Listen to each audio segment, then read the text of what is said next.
Funerals actually take a lot more planning than I expected. With us using island cuisine for the first time, of course we were iffy, but once they came and showed us their service, their food, tasted their food and everything, we definitely use them again because their service and food is just awesome.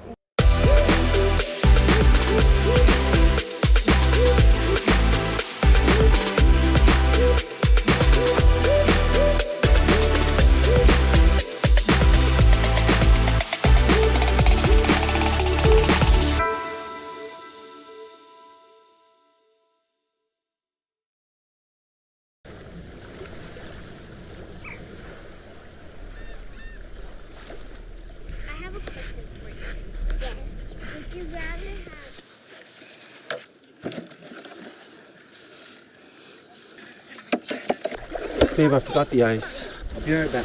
Okay. Get some snacks too. Okay. Hey, excuse me, sir. Did you forget something? Actually, yes, we forgot a bag of ice for our drinks. Worth one per betsu. We could take care of that for you. Follow me. You said you needed ice? Yes, ma'am. Is there anything else you needed? Yes, maybe some snacks. Sure. Okay, your order's complete, sir. Your order should be here shortly. All right, great. Thank you. Sir, here's your order. All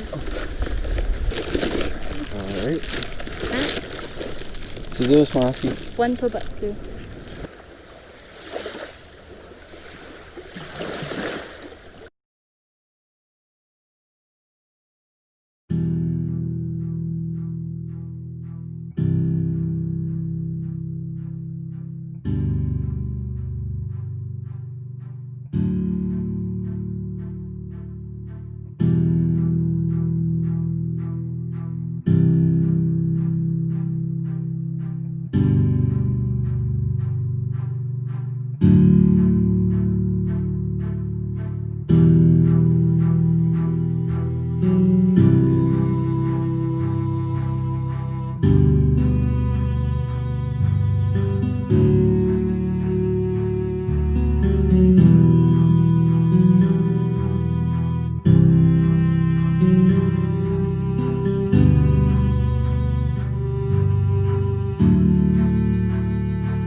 The Pampas and elite wish we go away because we are real and direct. No interest owns us, And we have no interest but the truth. Together we are exposing Corruption. Together we will reform criminal justice. Together We are fighting violence Against women and children. we here at Candid We'll shine the light on every corner of darkness. Together we are giving a voice to the voiceless. and forgotten. Together. Together, Together. together, we are giving a voice to the voiceless and forgotten. We are Candid News Group.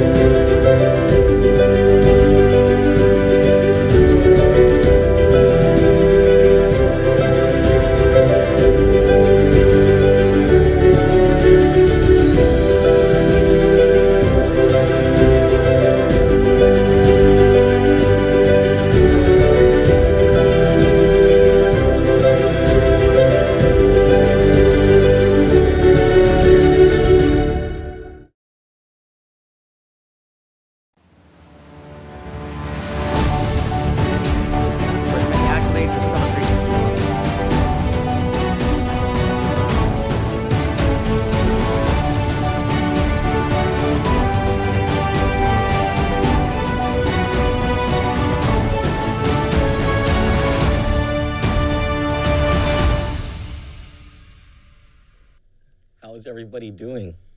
I kind of miss you guys. Do you miss them? Don't you miss them, Eric? Yes, we miss you guys very much. To be completely honest with you, I've been enjoying the last few days with vitamin alcohol and Netflix and Hulu. And to be actually 100% honest with you guys, we have not gone on because Johnny has told me the same thing as well. I don't know how, I haven't discussed this with Eric yet, but we've been pretty depressed about, well, the news is just, it is what it is, right? The whole world is in this chaos. There are people who, well, everybody doesn't know what's going to happen. Right. Everybody doesn't know, and it's not just Guam, it's just sort of everywhere because of this virus. And now we're shut down. There are people who've been protesting. There are people who are not upset. There are a lot of people who are scared. And what could we contribute to that conversation that the other news agencies weren't already articulating? And the answer would have been nothing until today, of course. Of course, we have something to say. That's why we're live now. But we didn't want to add to the cacophony that has been a very depressing last few days. And I can imagine that Johnny and I aren't the only ones who've been depressed by all of the news. I don't know, Cello, what's your take on everything? Oh, this is to hide my stomach, P.S. Oh, right. I don't know, Cello. I mean, the numbers are freaking me out. Yeah. And while you hear it out there that the percentage of people getting sick and everything it's really low compared, Okay. But I have an elderly mom. Yeah. And my sister and her kids, and they're always on my mind. Yeah. And I just want everybody to be safe. I don't want anybody, especially all our viewers and our family and friends. I don't want anyone to get catch the virus, and you know what I'm saying? Yeah. Well, you know what? Over the past few days, so through the alcohol and through the cigarettes and the Netflix, I've been watching Designated Survivor. I finished season 3. No, anyway. Dang. Been able to think. And, my last role at the governor's office was as a senior advisor. And part of what I did in that role was program management, basically strategic planning. Mm-hmm. And I thought, you know what the hell this whole thing is missing? Clearly, is an exit plan. Let's talk about that in just a bit. Joe Cruz says, is this the real Joe Cruz? Yeah, it is the real Joe Cruz. He said, public health blaming us when friends of the government have been spared quarantine and let out to spread COVID. Think about it. You got a point. Jill Pareto responding to Joe says, it's okay, they hired Janella, she can fix everything. Matter of fact, we'll have our Kandit's response to Janella in that lawsuit that she filed against us. James Howard says to the real Joe Cruz, I'm the most aggressive man right now. What a guy, the black screen was a mistake, sorry. Sorry about that. Rock Anziano says the governor is only good for one term. Buenos George Salas. Let's see. Sandra Rages says to Rock, or less than one term. Hi, Fida. Hi, Dorothy. Jill Pareto says she still needs to pay her vacation hours, or did she pay that back? That's why she got picked up as the public health first spokeswoman, talking about Janella Carrera. Well, at some point we're going to check in with the public auditor about that whole paid vacation thing that Janella Carrera took. Responding to Shanessa, who I'm guessing said something about the protesters, Therese Garcia says they are not stupid. They wore masks and kept the 6-foot social distancing. There has just been so much going on, and in a second we'll talk about the deaths, and then we'll talk about that strategy. But before all of that, could I just beg your indulgence for just a few seconds of reflection with God, to bless us all, and bless our island as we pray for those who are sick, pray for those who have fallen, pray for those who are responding to this crisis, and that we have a way out. I think that's what would affect the greatest number of people, affect all of us, if we had a plan to get out of this. So just a few seconds to reflect on that with God.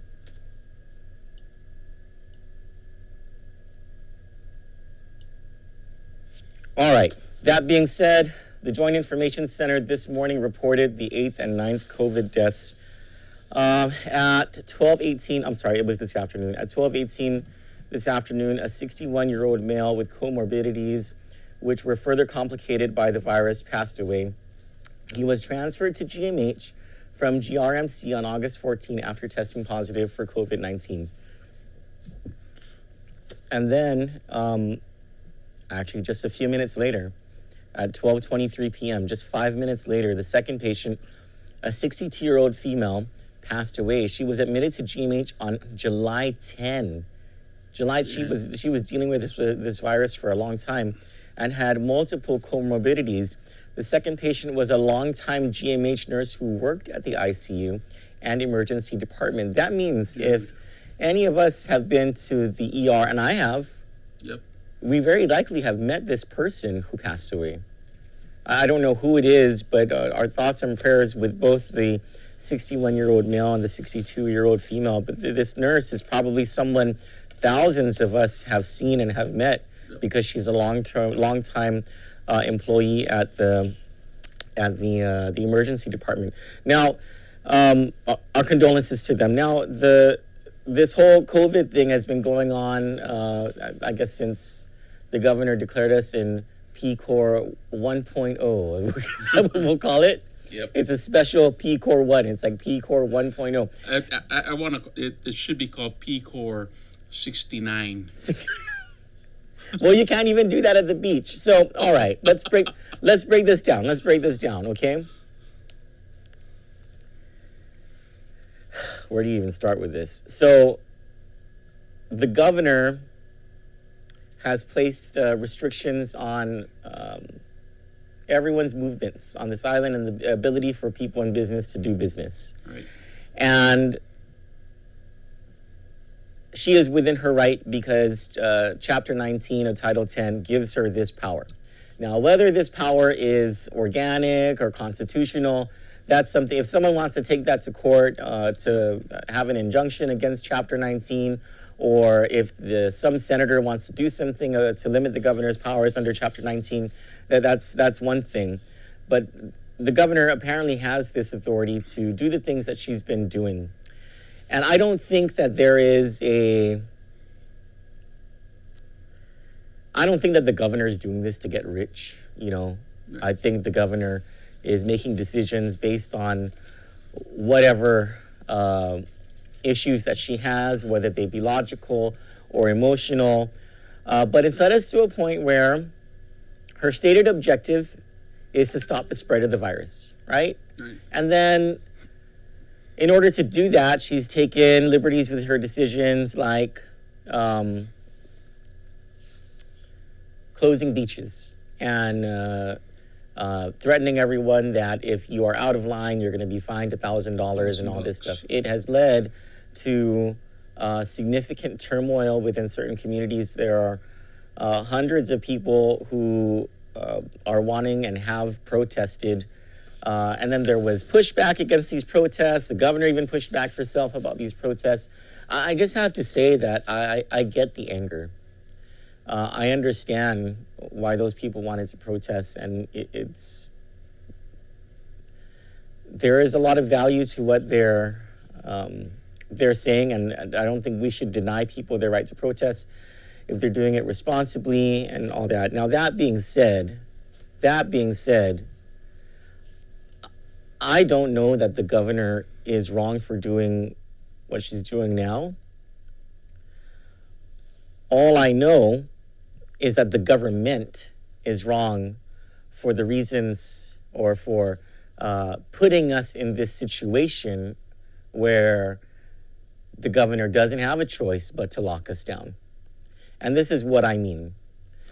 The reason that Governor Lulian Guerrero had to put us all in this lockdown that seems to have no end now is because the number of infected people has skyrocketed. And it's scary. I'm scared about it. I'm not going anywhere. Before today, since Thursday, before today, I had not been anywhere further than the convenience store at the corner of my street. Right. Yeah, I walked there for cigarettes once. I have not gone anywhere. This is the furthest that I've been from home to Agana since Thursday started. And that's because these numbers are freaking me out. Yeah, and I think reasonable people are freaked out by these numbers. And it has nothing to do with indulge me for a second, please. I don't think this has much to do with our chances of not being too sick, because apparently the chances of not being too sick are apparently great. But it's the chance that I will, or Eric, or Johnny, or anyone who we know, any of you, will get sick and then get too sick. And what happens when you get too sick? You know, you might have in normal circumstances, when you get too sick of anything, you have a lifeline. It's called an intensive care unit, where doctors and enough nurses and respiratory therapists and whoever, they're there at Guam Memorial Hospital to provide you that lifeline in case you get too sick. But thanks to 17 years of unpreparedness, of a failure of the government of Guam to prepare, we're in a situation where that lifeline is not assured. The last I checked, 6 people were in the ICU for COVID-19. Right. I thought that there were only 5 available rooms for ICU for COVID-19 patients at GMH. Yep. This is a problem. And it's not necessarily Governor Leon Guerrero's fault or the 35th Guam legislature if the conversation that we want to have is who's to blame for this. Truly, since 2003, since the first SARS outbreak, the government of Guam has known for 17 years that if we do not shore up our public hospitals, facilities, and capacity to respond to some sort of public health emergency that would land more people at a time than normal in the ICU, then we're going to be in trouble. So for 17 years, I don't buy it when Governor Leon Guerrero says, you know, we were never prepared for this. We could have never been prepared for this. That's not true. That's not true. And I don't know if she's just being nice to her predecessors or what, because we've had 17 years to prepare for 2020. To shore up our ICU, our emergency department, and what that means, according to Dr. Vince Akimoto and some other doctors who've been talking about this, is the specialized nurses, the critical care nurses, and the respiratory therapists needed to run these facilities. And also, I mean, GMH could use some help in other areas as well. And so if there was ever to be an exit strategy, and it's clear that there's not right now an exit strategy from the governor, and you know, maybe someone should take her to task for that. But her hands are tied, and it will take the legislature to help her out with this. If there was to be an exit strategy, it would consist of 2 prongs. One would be that ICU and emergency department and respiratory therapists and basically public hospital capacity in order to deal with surges of people who get sick if we ever want to open this island up. Right? The number of people and the resources necessary to treat people who get sick. Because if it's not COVID-19, what if it's dengue? What if it's a severe flu? What if it's another SARS? You know, that this is the world is not going to wait for Guam to get it together. Public health emergencies are going to come. You know, it's part of our future. Now, are we prepared for it? Are we going to be locked down every single time there's a public health emergency? Or is the solution not that we try to get rid of a virus that's not going away unless we completely lock up our borders until the virus goes away in the rest of the world? No, the answer is we need to open up. But how are we going to do that responsibly if we don't know how to coexist with this virus? So part of that strategy, that exit strategy from all of this BS, is to provide GMH that capacity. And the other part of the strategy is to figure out where the virus is, and that's called contact tracing. Figure out where the virus has gone, figure out who has it, figure out who's been exposed and potentially exposed. So for the longest time, the Department of Public Health and Social Services has been doing this alone. And they have problems getting people to try and be contact tracers. There's a human resources issue. There's a logistical issue. And for some time, public health has been doing this quite heroically on its own. But very recently, we learned that a second government of Guam agency has stood up a contact tracing protocol. And this is something amazing. And according to the U.S. Centers for Disease Control, something that should be done not just in governments and organizations within governments, but within the private sector as well. And so what I wanted to do is talk to someone who knows a lot about this. And that is Port General Manager Rory Respicio, who put this program together. And I just, before we get him on the line, I just want to say bravo to him and his people for putting this together, because this should be probably employed as a best practice, not just in Gov Guam, but throughout the private sector. I know some of you want to hear the Janela thing. We'll get to that in a bit, but this is a very important thing what the Seaport has done and might actually pave the way for an exit strategy on Guam to get us out of the mess that we're in.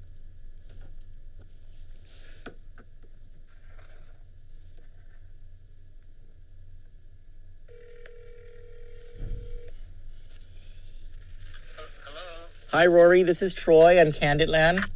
Oh, Troy. Thanks for calling. Yeah, no, thank you for your time. So we've been talking to our audience about if there were to be an exit strategy, one of the prongs of it would be to find out where the virus is throughout organizations in this island. And we've been talking about how public health has been doing it alone for quite some time, and how, it's a heroic but exhausting thing for them to have done. And then recently we found out that the Seaport stood up its own contact tracing protocol. And what I'm wondering, Rory, is can you tell us about this protocol, and can you share with us whether you could share that protocol as a best practice with not just other GovGuam agencies, but private sector organizations as well? Oh, yeah, absolutely. And first, I want to be clear to express my appreciation to the acting director of Department of Public Health and Social Services, Arthur Sinagstein, and also Dr. Kaneshiro. What happened was a few days ago, last week, we had received word from a private vendor that one of their employees tested positive for COVID-19, and so we looked at all the number of employees that went to that vendor during that period to get their PPE, and we determined that there were 59 employees. So what I did is I immediately called the acting director of public health. I asked Art if he could put us in contact with the public health's contact tracing team, and can we schedule these employees to get tested? Mm-hmm. So immediately he connected me with Dr. Kaneshiro, and she asked me for the 59 names, and then she was able to schedule testing immediately. And so as the 59 people were getting tested, we received confirmation that an individual from that 59 tested positive. And so what we did is we immediately spoke to that person. We asked who their contacts were within the last 2 days, depending whether they were symptomatic or not. We identified about 60 more people. I called Arthur Sinagstein. He connected me with Dr. Kaneshiro. They scheduled testing.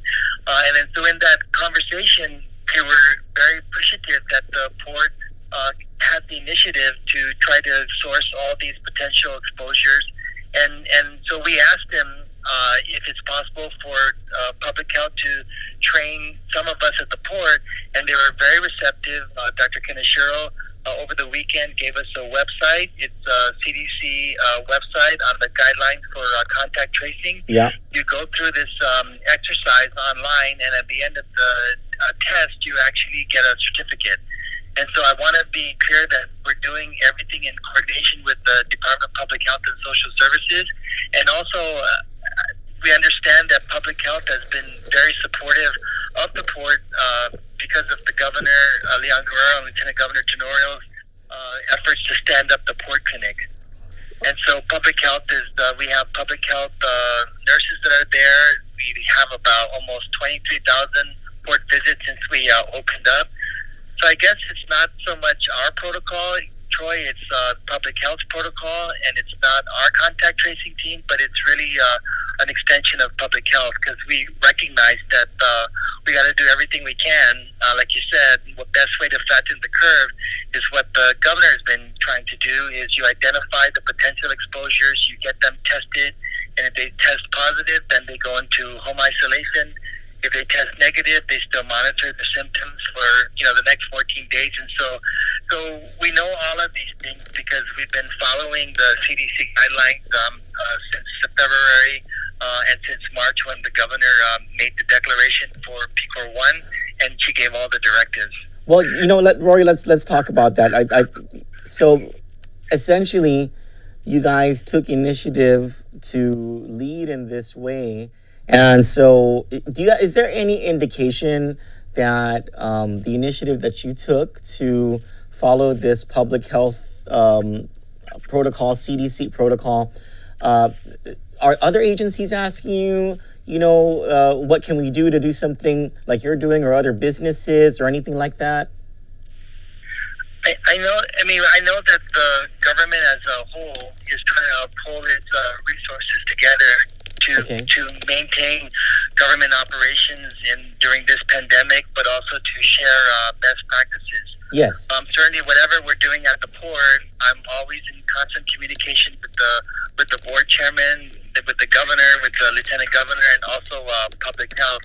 We do follow CDC guidelines for critical infrastructure worker, which says that if you've been exposed to the COVID-19 virus, for as long as you're negative or absent taking a test, for as long as you're asymptomatic, you still come to work. So that's where we're working closely with the Joint Information Center, because they put out, the JIC puts out all these guidelines that if you've been exposed to a household confirmed positive, you have to go into quarantine, and some people can do that and others can, and for those that find themselves in the critical infrastructure arena, they have to follow a whole different set of rules and guidelines. And so we've been having to communicate this almost daily.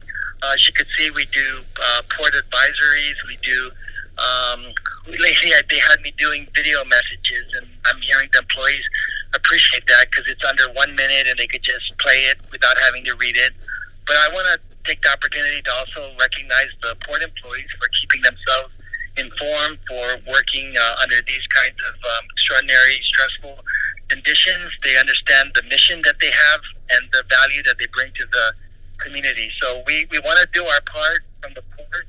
We want to try to be as self-contained as possible, so we're not a burden on the other government agencies, but we want to always do things in coordination with that lead agency. In this case, we don't do anything unless Arts and Augustine and Dr. Kaneshiro tells us, okay, you guys are doing the right thing, or maybe you need to consider this. So it's through their guidance, Troy, that we're able to act responsibly.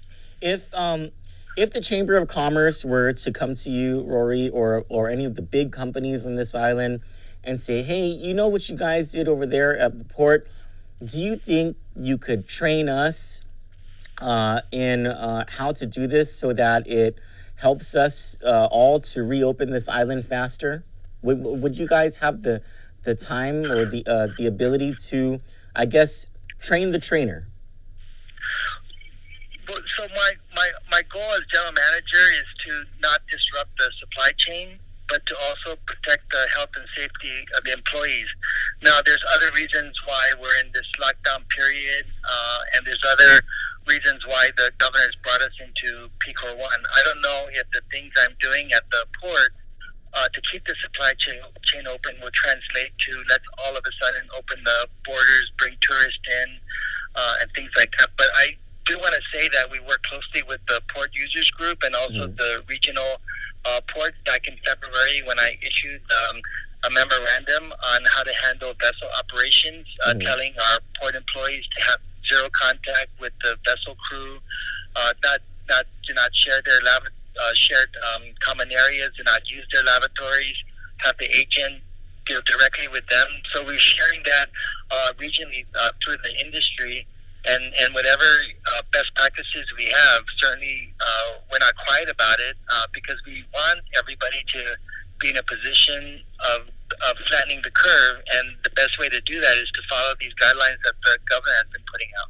Thank you for that. Actually, one of your industry giants, Charlie Hermosa, is commenting right now.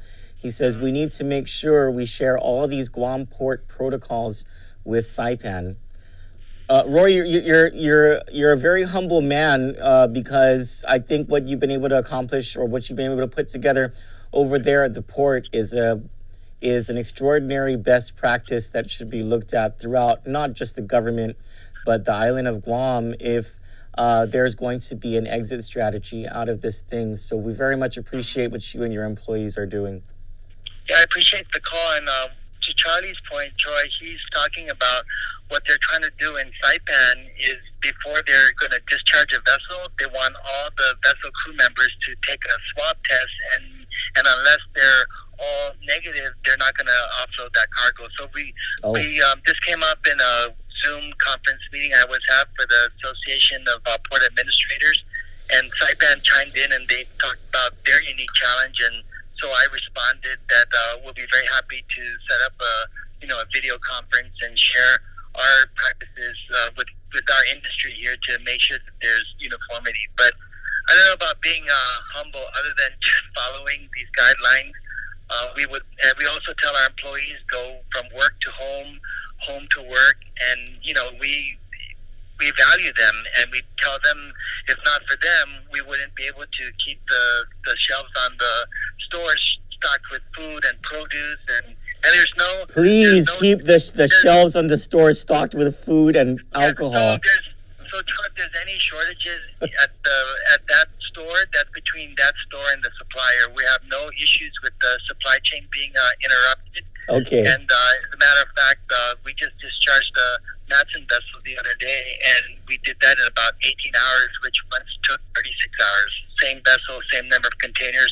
Charlie's happy because we discharged the APL vessel like 6 hours ahead of schedule, and so nice. With mail line. So it's the same productivity we're seeing at the port. We just have this cloud over us in terms of the pandemic, but we just take it one day at a time. And we have 4 confirmed positives, and it's through this communication that we're able to manage the crisis situation that we find ourselves in. Well, God bless to your employees who are suffering through the virus, and I hope they all turn out or they all come out of this okay. And thanks, Troy, for your advocacy, and allowing me to say that the community really needs to appreciate, which they do, and understand the value that the Port Authority brings to the island and regional economies. So much so how the port employees understand their value, and that's why they're going to keep going to work for as long as they're asymptomatic and they're negative testing. Not negative attitude, because they don't have that. It's negative testing. Thank you, Rory. But kudos to public health, okay? And I just want to be very clear that we're very grateful for the partnership. We're doing this in the coordination with them, and very grateful for the Lieutenant Governor and the board support. Thank you, Rory. Thank you so much. Thanks, Troy. Okay, you have a good night. Safe. Take care. Bye. I think every reasonable person would be grateful to the Department of Public Health for what they've been able to do so far. Have they made mistakes? Sure. This has been a protracted crisis that we've been in. Of course, any organization is going to make a mistake. Are there things in the beginning we wish they would have done better ways of communicating? Sure. But we're at this point now, and we're all in this together. And truth be told, I agree with many of the things that the protesters are saying. I really do. But I think our focus really has to be on that hospital, Guam Memorial Hospital. And our focus has to be on everyone, every organization around this island following or learning and adopting the protocol that the port has implemented. It really is amazing. And Rory Respicio is being pretty humble about this. But what they've done over the seaport is part of the answer out of this whole thing. It's contact tracing.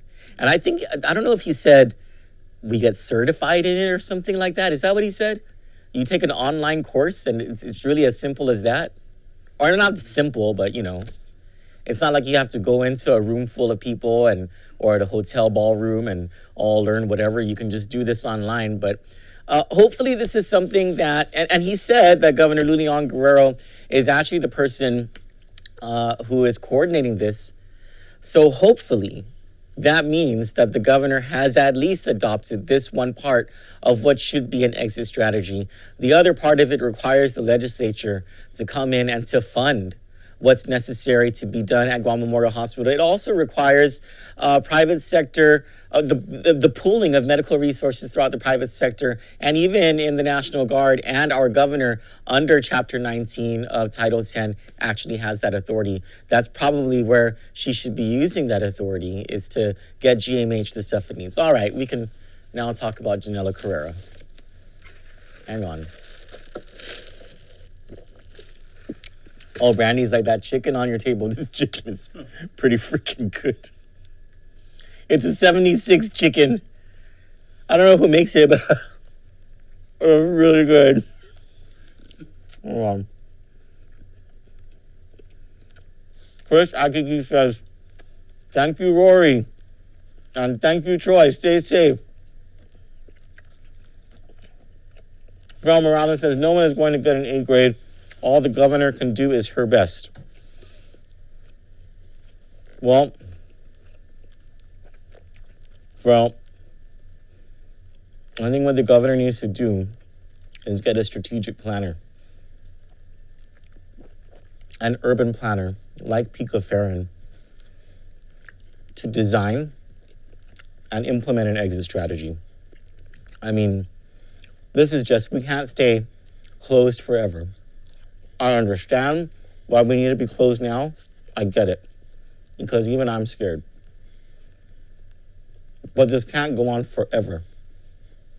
Something has to be done so that we can coexist with this virus. Or it's as simple as that. All right. I'm going to read you our response to Janela Carrera.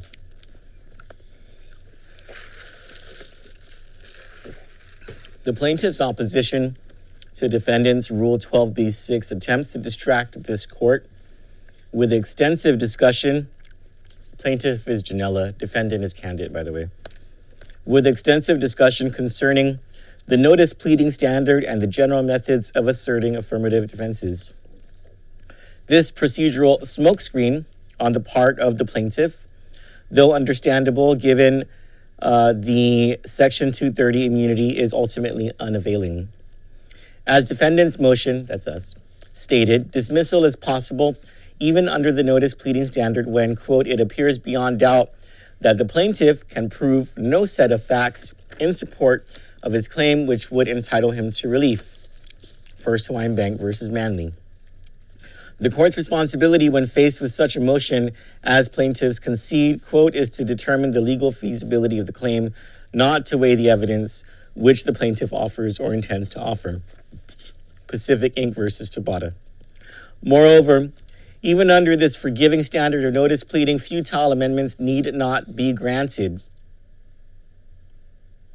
The defendants do not repeat the immunity legal analysis granted by the subsection 230 immunity cited in their motion. Given the plaintiff's attempt to muddy the waters, however, it is worth noting that the application of this immunity directly impacts the legal feasibility of plaintiff's claims, given that under that code's provisions, quote, no cause of action may be brought and no liability may be imposed under any state or local law that is inconsistent with this section, unquote. In an apparent attempt to delay the inevitable, the plaintiff suggests that an affirmative defense can never be raised in a Rule 12b-6 motion. Courts, however, have recognized that under the terms of Rule 12, quote, we can consider an affirmative defense on a motion to dismiss when there is some obvious bar to securing relief on the face of the complaint, unquote. U.S. Commodity Futures Trading Common versus Monex Credit. This exception to the general rule regarding affirmative defenses and 12b-6 motions is not a newly minted byproduct of the Twombly-Iqbal plausibility standard. Rather, it is an exception recognized even under the notice pleading requirements of Conley. Hold on, I have to get past all the rest of that's notations. these lawyers can really write and research and all that. While as plaintiffs suggest, the court in DOE versus GTE Corporation suggested that affirmative defenses do not generally justify dismissal under Rule 12b-6. Subsequent cases from that circuit comport with the exception expressed in Marshall's Locksmith, Guam, Gun versus Continual case number blah, blah, blah. When plaintiff's opposition finally addresses the application of the facts to the immunity provided by subsection 230, it offers only mischaracterization and half-hearted attempts to amend away immunity. Plaintiffs suggest, for example, that, quote, immunity is only for publishers when they take good Samaritan actions to block or screen offensive content provided by third parties, unquote. The plaintiff offers no case law adopting this restrictive interpretation of the statute, and as previously noted, courts have already rejected such an interpretation. In a vain attempt to amend away the immunity appearing on the face of the amended complaint, plaintiff, that's Janella, suggests that she could remove paragraph 22 and have a cognizable legal claim. Removing reference to an image posted to Facebook, however, would not change the nature of the remaining factual claims. Plaintiff would still allege that the defendants are owners and operators of a website accused of displaying, distribution, publishing, advertising, offering, and disclosure of the intimate images of the plaintiff, which were created and developed by someone other than the defendants. As explained in the defendant's motion to dismiss, facts such as these satisfy the requirements for immunity under Section 230C1 and make dismissal the only appropriate result. In conclusion, the plaintiff's attempt to stave off application of 230 immunity for as long as possible is understandable. The arguments made through the plaintiff's opposition, however, fail to provide this court with any reason to believe that such immunity neither applies to the facts alleged nor can be applied by a 12b-6 motion. Stated simply, the immunity granted by subsection 230 deprives the claims presented by the plaintiff from any legal feasibility. For the foregoing reasons and those previously outlined in the defendant's motion to dismiss first amended verified complaint for injunction and damages, defendant's motion must be granted. Respectfully submitted on the 25th day of August by David Mahan. You guys know I can't comment. So that's all we're going to do. Otherwise, let's look through some of your comments. Jesse Mendiola says, contact tracing is key. Bernadette Stern-Meno, Port Marketing Manager, is giving love on the Rory Respicio interview. Justine Rodriguez Flores asks, since when did 76 have chicken? Have I been in my house that long? It's really good chicken. Okay, so Eric and my niece are going to help me eat it, but I've eaten an entire breast already. Do you guys like white meat or dark meat? Either or. It's either one, because I ate half of the white meat already. Right. Hi, Irene. Trisha Santos Baker says, IHOP makes 76 chicken and ribs. Oh, I didn't know that. Happy birthday, Trisha. Happy belated birthday to Trisha. She's 22 years old. Right. Yeah. Molly Ann says, girl since ever since, and they had platters too about the chicken. Chris Agigi says, port strong, operation strong. Phil Morales says, herd immunity, let's go. You know, I don't know about herd immunity. I'm not a doctor or anything. All I know is that we just need a lifeline. We need to know that when 20 people are so sick from COVID or dengue or the severe flu that they need the ICU, that there are going to be 20 ICU beds staffed with nurses and doctors and respiratory therapists so that we have that lifeline, so that we have a chance. There's nothing that makes COVID-19 special except that it spreads quickly. And the more it spreads, the higher the chances that people are going to get very, very sick. You know? And I agree with what people say. It's like another bad flu. And so if we had a bad flu, this weren't COVID-19, but if it was doing the same exact thing, needing to yank at the resources of GMH then obviously the solution is to increase the resources at GMH. You know, this doesn't have to be political. This doesn't have to be a big constitutional argument, though I understand why people want to make that argument. Russell Young says 76 has had chicken for over a year. They have ribs too. I haven't tried the ribs yet. Thank you, Patsy. I appreciate that. Brandy Sanchez Hall says, now translate in layman's terms for the people in the back. Brandy, I can't. It is, my lawyer will get very mad. Sorry.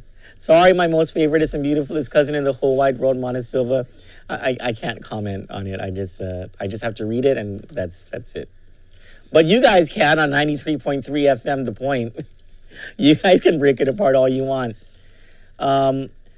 Leticia Leongro says, I think after the show, everyone is going to 76 for chicken. Well, at the one in Sinahanya, there were 2 more left, or maybe 3 more left. But they're all over the place. Lance D says, but y'all don't own xnxx.com, though.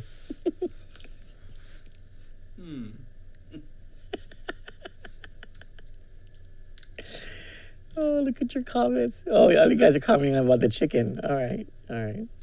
She has a lot. Oh, I'm not going to read that. Heard from a friend of yours.